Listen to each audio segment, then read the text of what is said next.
And David knows firsthand that God's delivered, so he's convinced that there's no way that God's going to change his ways now. God hasn't changed.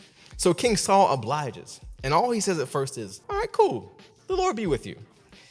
But the irony of what happens next is that David has said that the Lord will be the reason why he has victory. But Saul's response is to pull out a bunch of armor. He puts on a coat of armor onto David. He adds a bronze helmet.